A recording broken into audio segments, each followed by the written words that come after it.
Hi guys, right next to me here is Casey, who is an Evo viewer turned friend. Very special friend. He has an E39 at home, amongst other very interesting cars, and he is also driving the Renault Megane R.S. This is the 250? 265. The 265. So it's the predecessor to the RS 280 that we are reviewing right now. So later on, I'm going to put him into the Megane R.S. the new Megane R.S. But right now, he has very generously handed me the keys to his car. I don't know where you find the courage to do that, bro. No. Actually, it's my wife who has the courage to lend you her car. Oh, because okay. this is my wife's car. All right. Her daily driving car. Okay, your wife's daily driver is a Megane R.S. Okay, so I have to take extra care of this car because a woman who has a Megane R.S. as a daily driver does not sound like a woman I want to mess around. No, mate. She told you to go and drive it properly. As proper as a Megane R.S. can be driven. Yes. So right. Go for it. Okay. So right now we just exited Jaya 1. First impressions. This old Megane R.S. Have you done anything with the suspension? No. Okay. The ride of this Megane R.S. is actually plusher than the new one. Oh, really? Yes. So as I was explaining in my Megane R.S. review video, right? In most cars, that have comfort tuned suspension setup, the ride is like this. Okay, when you go over post surface, it's like that. Okay, so everything is very nicely smooth and all that. Then you have cars that ride like that. Yeah, check it. Okay. Then we have the Megane R.S. because it has hydraulic bump stops at each corner of the suspension. It goes like that. So you feel the whole topography beneath you, but it doesn't. It is not in an uncomfortable way, but easily this is the plusher riding car for sure. Now, one thing about this car I noticed is that the clutch takes a bit of getting used to. All right, the bite point is a bit on the high side, and there's a bit of free play. And mind you, this is a brand new clutch. A brand new clutch, yes. Yeah. So yeah, our friend here takes care of his car as well, no question. Okay, the car's exterior work shows a signs of use, but mechanically, I'm pretty sure this car is well taken care of, and because everything, it feels tight, right? Yeah. So one thing I remember when the Megane RS first came out, Bobby shared this observation with me as well.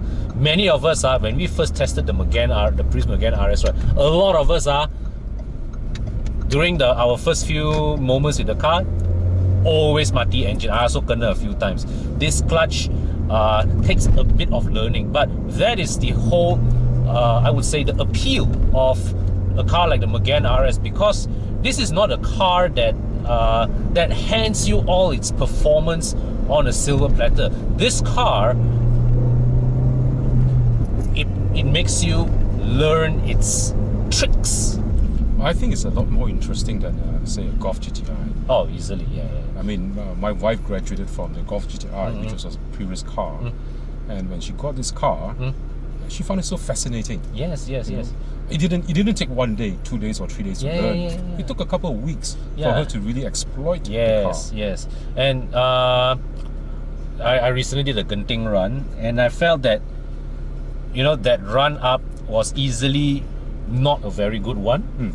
But I also get the impression that if I just kept on going at it, this is a car that would progressively give me more improvement with each try.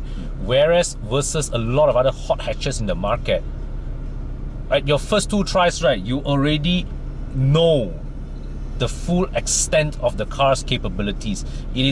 Their performance is so accessible, so easy to use, which is not to degrade them or whatever per se, but what it means is that a car like the Megane RS, which needs you to learn, adds a bit more appeal, adds a bit more interesting. Oh yes, definitely. Right? It makes the whole journey more interesting. I mean, it's the whole point of owning a performance car. It's not about just like you learn everything in one day. Yeah. You know, everything just presented to you on Yeah. silver platter on day one. You have to learn it day by day, and progressively you get better at it. Yeah. And that is a proper driver's car. But actually, I think so far this car, I can understand actually why your wife finds this car a pleasant day-to-day driver, because it is actually rather civilized. Yeah, it is. I mean, except for the plastic bits, which it's full of plastic bits. Well, Renault isn't exactly known for beautiful interiors. Definitely not a Mercedes. But I mean, it's functional, it's solid. As judging from the fact that you say your wife is somebody who drives the car properly, this car is noticeably absent of rattles. Right? It has held up pretty well. Wait until we get up to speed, then you hear the whistling at the window sills. That one small thing lah. That one. Now, like, see, right now I'm going over some, very, very poorly surfaced roads. There is a firmness in the ride, but it's not the bone-breaking kind of firmness. It's definitely softer and more comfortable than the new one. Yeah. I think in terms of pliancy and dapping, this car is pretty decent. I think if you ask me, right, I think based on the brief and the target, the performance goals, I think Renault absolutely nailed the suspension tuning with this one. Yeah, but mind you, this is just a base RS model. It's not a cup. It's not a trophy. Yeah. It's not a trophy R. But if you try those other performance models, you might think otherwise. Oh, those will probably be a bit stiffer, a bit harder edge. Yeah, much harsher. So this one is pretty much of a Nancy car when it comes to. Okay lah. This is a Nancy car with a few bullets up its sleeves lah. Yeah, 9mm versus 45 and 50 cal. So the Megane RS is often used as an example when people argue that it's perfectly okay to use a torsion beam setup versus a multi-link. Right?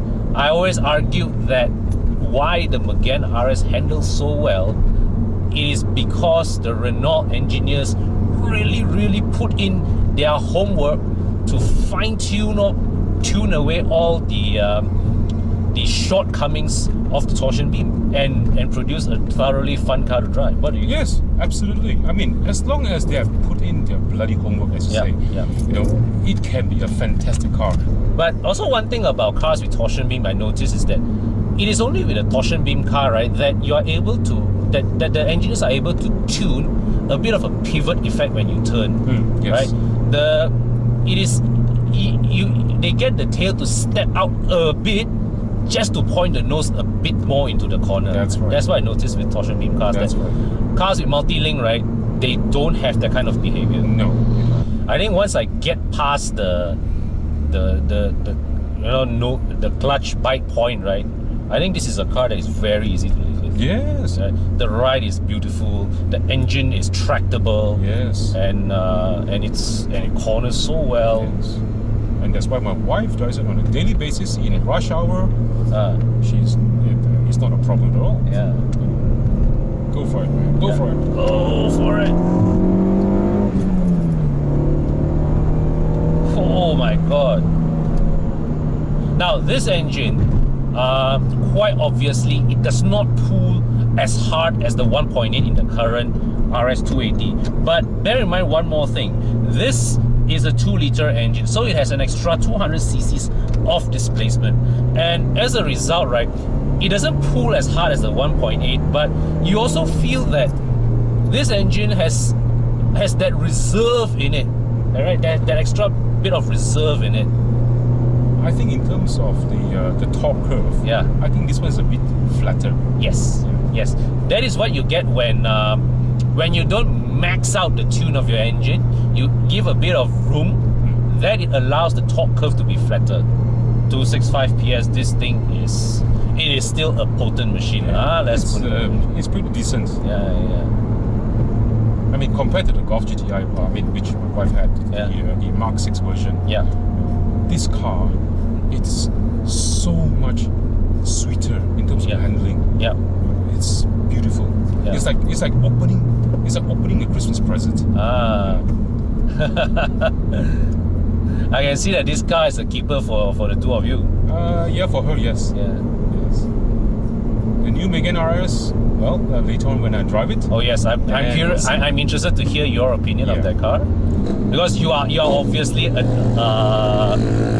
quite enamored with your own car. Well, there's no point having a car if you're not interested. Oh yeah, absolutely. Yeah, yeah. I mean, it's like you and your E39, and me and my E39. Yeah. You know, we both love our cars. Yeah. He can be granddaddy, he can be uncle, but Oh yeah. dude, you know I know. Yeah. Every time I pull that 6-cylinder Yes. up the rev range, whew, this car, right, in terms of its capabilities, it has aged very well. Yes. It has aged very well. The dynamics of this car easily hold up to modern contemporaries. I think we have to give our hats off to the people at Renault Sport, man. Yes. Right?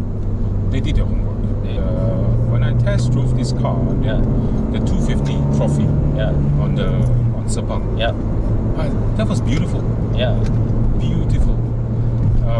Compared to the let's say the Nissan 350Z, oh man, it was an eye opener. I see you're getting quite used to the clutch now. Yeah. No, I mean on moving traffic is fine. It's just on stop mode that you still need to get used Finesse to it a bit. Yeah. But what really gets me is the tractability of this engine. It's readiness to pull right from the Yep. from what From 2000 all the 2000 way up. plus Yep. RPM. This is such a user, and this is in sport mode. Yep. Mind you, if you try it on the base mode, Uh-huh. I think your likelihood of stalling is higher. You know that, huh? No, yeah. Correct. Because the engine runs a bit more conservative. Yeah. Throttle inputs. Every time if I use the normal mode, Mhm. there's a 1 in 3 chance that I will stall the car on Damn. the slope. Yeah. Damn. So I just slap it onto RS mode and let it rip. Yeah.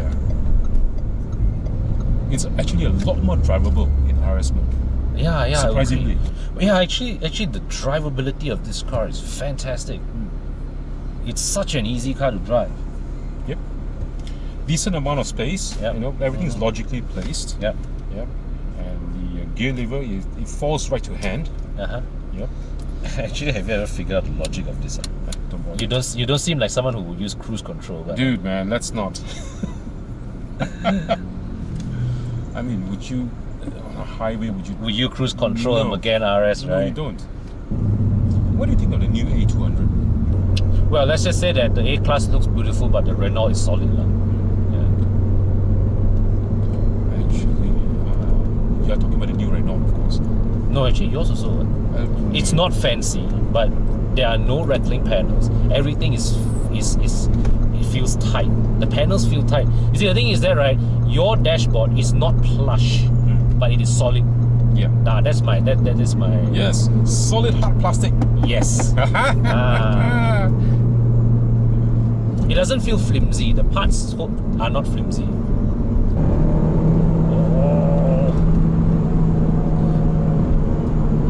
So this is definitely, it does not feel as fast as the new one, no doubts about it. The way it pulls does not feel as fast, but it's just very tractable. Yeah. So it's a very pleasant to flex, this engine. Oh my god. It's not that fast, but it's nice. The feeling is nice. Yes. I mean, it's not crazy fast. Yeah. You don't need a crazy fast. It's car. not crazy fast. No, it's not. The new one, it definitely pulls harder than this, no question. But would you say that this is a worthy predecessor to the new car? Oh, absolutely.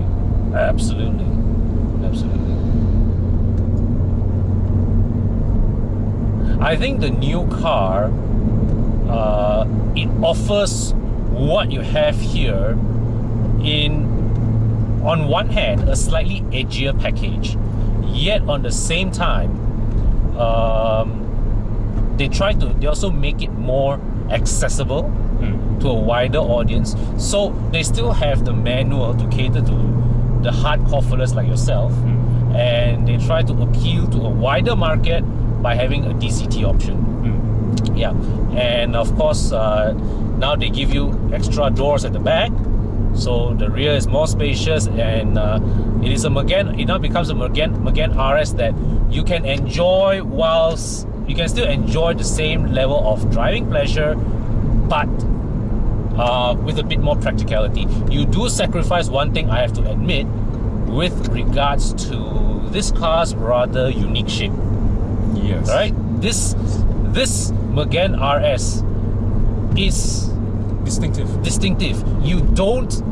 There is no other car out there that I can think of that you would confuse this car for, right? That's right. Yeah. And that's the one thing bugging me about the new RS. You know, it's a 4-door. Yeah. You know, it looks like any other 4-door. Yeah. It looks like a Golf GTI. Yeah. It's they give it a more conventional shape. Yes. But personally, this is my personal taste. I rather like the design. I rather like the way the car is proportioned. It's very nice. The stance is very aggressive.